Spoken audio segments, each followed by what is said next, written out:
Salamat at napaunlakan mo ko rito sa date natin, Mayan. Siyempre gusto pa kita makilala, no? Ikaw na yan, Gary, eh. Talaga ba? Gusto rin kita makilala kahit na alam ko na halos lahat tungkol sa'yo. Oo naman. Paborito mong kulay ay pula. Paborito subject, chemistry. Tapos your go-to food is chicken. The Jollibee Chicken Joy. Ang galing! Pero hindi lang basta fried chicken ha. Alam kong kahit marami ibang fried chicken dyan, Chicken Joy pa rin talagang babalik-balikan mo. Dahil para sa'yo, ito yung pinakamasarap at pinakamalaki. Sarap! Masaya or malungkot, this will always be my comfort food. Kaya nga binili ko yan dahil alam kong yan lang yung gusto mo eh. Ikaw, Ako? let me know in the comments why Chicken Joy will always be your go-to chicken. Kala ko naman kung ano. Hi girls, have you seen my vlog? Oh my gosh, yes, super ganda ng Barcelona. Alam mo, feeling ko nandun ako kasama ka. Tapos yung mga haul ng mga clothes mo. Girl, ang gastos in fairness ha. I just spent 700,000 pesos. Sa mga bags mo pa lang, mabubutas na yung wallet mo. Ano ka ba, Kara? Never mabubutas yung wallet ko. Dad just transferred a lot of money in my bank account, so why not spend it, right? Tapos alam niyo ba, muntik ko pang awayin yung friend ng cousin ko kasi I wanna buy a bag in red and blue. Tapos bigla siyang humirit ng, one bag is enough. Nakakairita, di ba? Pakilamera? I know, that's such a poor people word. Excuse me? Come on, Jamie. If you settle for one, it shows that you can afford more and nakakalungkot yon. Wait, na-offend ka ba? Baka hindi mo rin afford. The heck, Denise? Just kidding! I have pasalubongs for you girls. There is a car. Yo, Denise, this party is great. I mean, how did you even get us this entire beach? Philip, my dad is the mayor. He closed it for maintenance on paper, but in reality, it's my playground for the weekend. That's cool. Anyway, my dad wants to know if your father could help us with some permits sa construction namin. Ang tagal kasi ma-approve sa City Hall eh. Oh, please. Daddy signs the paper faster than he reads them. Just give me the documents and, I'll have them stamped tomorrow. Basta you know the kapalit, ha? Pera ba? Money, gifts, vacations, favors, call it whatever you like. Daddy prefers tokens of gratitude. And trust me, without that, your papers will stay buried under City Hall dust. Wala bang makakaalam? Makakaalam? Our family has been running things like this for generations. It's not just politics, it's a dynasty. I mean, hindi magiging mayor si dad by playing fair and neither did his father before him. Every favor, every token of gratitude, every little shortcut, it all keeps the family on top. Oh, Philip, lahat tayong mayayaman, especially my family, rules aren't meant for us. We own them. We bend, we twist, even break them, and no one dares to fight back. I mean, that's the beauty of it. People still think the system works when really this city, it's already ours. And it always will be.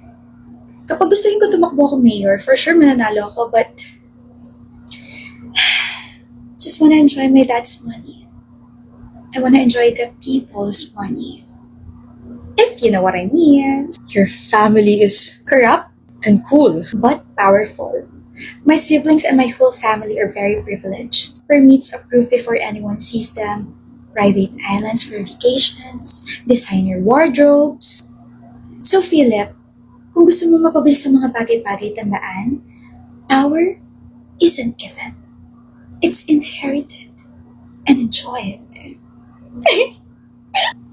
Oh, Have you seen the news? Ang lala ng baha ngayon. Oh my gosh, good thing I'm living in a condo where everything is accessible. tone deaf. What? Ang insensitive lang pakinggan knowing na sinasabi ni Kara na grabe yung baha, under pa mismo sa leadership ng daddy mo, Denise. So? Ano show? Bakit parang sinisisi mo ko, Jamie? Come on, hindi ko naman kasalanan na binabaha sila. Hindi na rin responsibility ni Daddy na umulan na sobra. Like, he's not God, he's the mayor. And besides, people exaggerate. Kung talaga nahihirapan sila, maybe they should have prepared better. Or, dapat nagtrabaho sila na sobra para nakatira sila sa condo like me. Wow! So convenient, no? Pagdating sa mga donations, credit sa daddy mo. Pero pagdating sa mga baha at paghihirap, biglang, he's not God. Stig. Selective accountability. What are you implying ba? Sira na araw ko. Great! Meeting in 2 hours pero mukha ko nag-overtime kagabi. Wow ate, parang stress ka. Sinapak ka ba? Baka ikaw gusto mo sapakin ko ang aga-aga sama? Nag-away ba kayo ng unan mo or may kausap ka na ng mga report hanggang 3 a.m.? Halika nga rito, ikaw na lang yung aawayin ko. Kahit naman awayin mo ko, hindi naman mawawala yung eyebags mo. Hindi eyebags to, Sam. Ito yung tinatawag na bills, deadlines, and bad decisions. Holy Trinity of adult sufferings. Ewan ko ba, may meeting pa naman ako mamaya so I need to look presentable kahit mukha akong stressed. And it's time to use this, the Maybelline Superstay Baby Matte Cushion. Tap lang. This is the Maybelline Superstay Baby Matte Cushion. It's light, gentle sa sensitive skin, and acne-friendly. Pores? Blurred agad. Skin? Smooth parang baby skin. Long wearing pa, kaya kahit buong araw, fresh pa rin ako. Naks, ganda! Sa wakas at may nagawa kang bagay na useful. Di ka na mukhang sinapak, ate. Pwede nang pisilin, parang baby, wunjing-wunjing. Sam, joke lang, ate. Enjoy your meeting. Ano ba yan, Felicia? Ang tagal-tagal mo, may iwan na tayo na shuttle tapos kung ano-ano pa rin inaatupag mo dyan. Wait lang, ate. Ano ba kasi hinahanap mo? Yung falsies ko. Diyos mio, falsies lang pala. Bukas ka nalang magganyan. Ayoko, ate, kasi haharap ako sa crush ko tapos magpa-beautiful eyes ako sa kanya. So, mas paka kapag may falsies. Tapos kapag walang falsies, mukha akong tanga, mukhang plain. Kahit maglagay ka ng falsies, mukha ka pa rin tanga kasi hindi ka papansinin ng crush mo. Ano sabi mo, ate? Ang sabi ko, gumamit ka na lang nitong Pink Flash Volume Mascara. This is the Pink Flash Volume Mascara. It's an oil combat mascara, means it's formulated for oily skin. Claims to be waterproof, smudge-proof, and sweat-proof. Ate, ang ganda! O, ayan. Okay ka na. Hindi mo na kailangan ng falsies kasi may mascara ka na. Ang ganda pa eh. Tara na. Wait lang, ate. Magli-lipstick pa ako. Anak mang tukmening. Ano namang ginagawa mo rito sa harap ko, Gino? Hindi ba pwedeng na-miss lang kita, Ray? Na-miss mo mukha mo. Totoo naman eh. Imagine mo 30 minutes ka na kayo wala na upuan sa akin. Sino hindi makakamiss dun? Aminin mo na lang kasing crush mo, kaya ka ganyan. Hindi na, crush. Gusto na talaga to, uy. Ewan ko sa'yo. Ang init-init ng ulo mo, alam mo ba yun? What if kumain ka muna ng M&M's? Di ba favorite mo to? La, binabribe mo ba ako? Uy, hindi ah. Bakit mo ko tinititigan? Wala. Sige, kain ka na.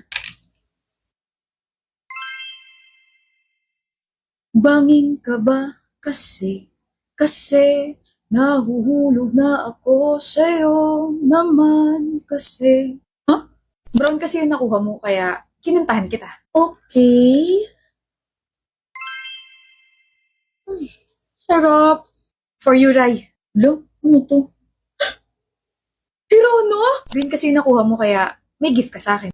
Huh? We can celebrate kasi the love in every color with M&M's. Step 1, papiliin ng loved one ng isang M&M's lentil. Step 2, show the corresponding love language based on the color ng chosen lentil.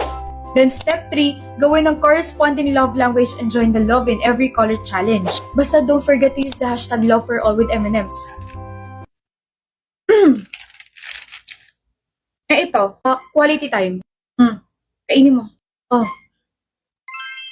Blue yung nakain mo so kailangan natin mag-date. Huh? Movie night sounds fun naman, diba? Tapos laro tayo sa arcade. Gusto mo this weekend? Roy, I'll take that as a yes. Chat na lang tayo for more details about the date, ha? oh my. Balita ko, pinakuha mo sa tita mo yung report card mo na ka. Pasensya na at busy ako, Grabe ma. Alam niyo po ba, sobrang paborito ko ng teacher ko. Bakit? Matataas ba yung mga grades mo? Paborito niyo po ako kasi masipag ako, mabait ako, responsable ako, tsaka wala lang. Nag-exist lang ako. May award pa nga po ako eh. May award yung anak ko. Napakagaling naman, aba. Anong award yan, Shan? Perfect attendance po. Akalain yung I have zero absence? Pak, English. Teka, inom muna ako nitong Lipton Zero Sugar. Ano pa? Yun lang po. Yun lang po yung award ko. Yung grades mo. Ma, ang importante, may award ako. Yung grades mo, kamusta ka ako? I have zero absence naman po. Shan, pero 100% pasang-awa. Let's be optimistic, ma. At least may award ako. Inom ka po muna nitong Lipton Zero Sugar para zero na rin yung galit mo sa akin.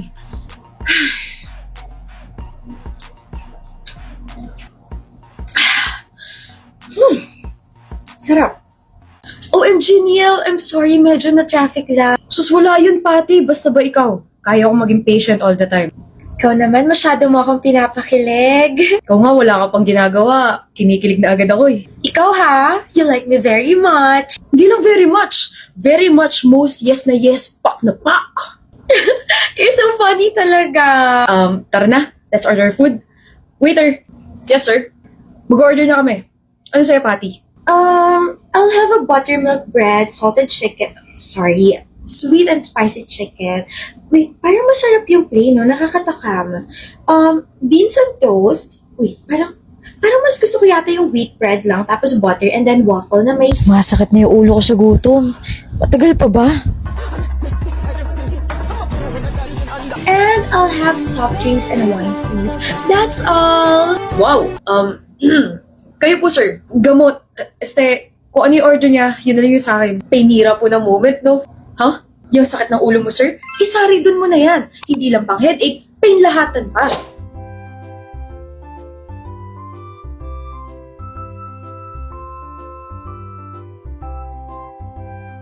You're welcome, sir. Sumakit pala ulo mo.